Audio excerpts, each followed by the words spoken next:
बाबा ए भैया एगो मेहर ऊपर मरद से बात कहे लगल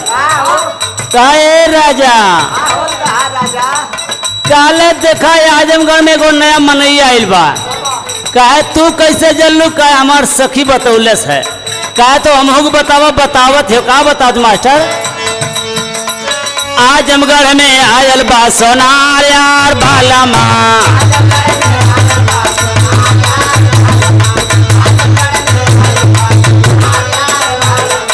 आजमगढ़ में आयल बा सोनार यार भाला माँ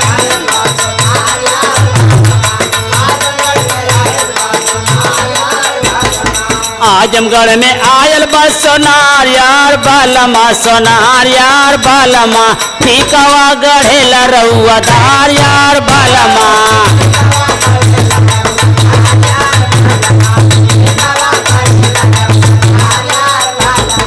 आजमगढ़ में आयल बा सोनार यार बालमा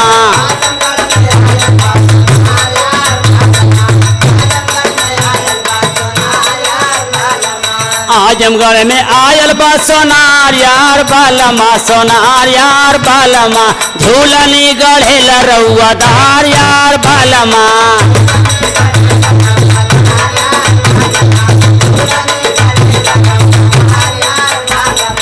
आजमगढ़ में आयल बा सोनार यार बालमा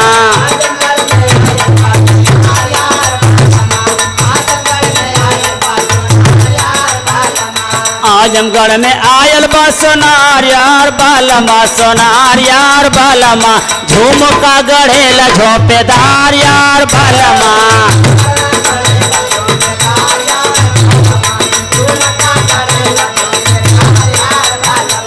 आजमगढ़ में आयल बा सोनार यार बालमा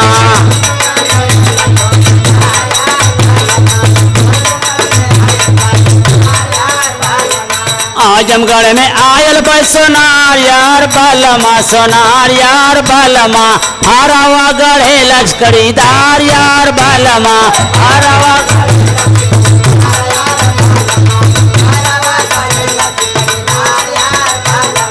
आजमगढ़ में आयल बा सोनार यार बालमा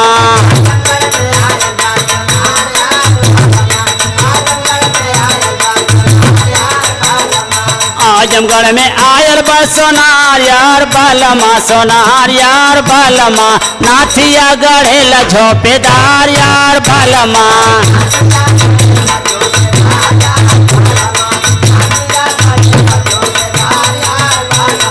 नथिया भैली अपना सोनरवा भैल सपना सोनरवा भैल सपना पियवा भैल गुलरी का फूल यार बालमा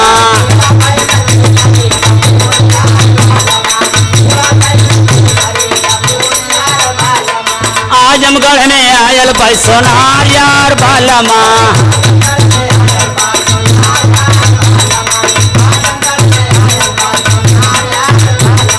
टीकावा गढ़ेला रउआ धार यार बालमा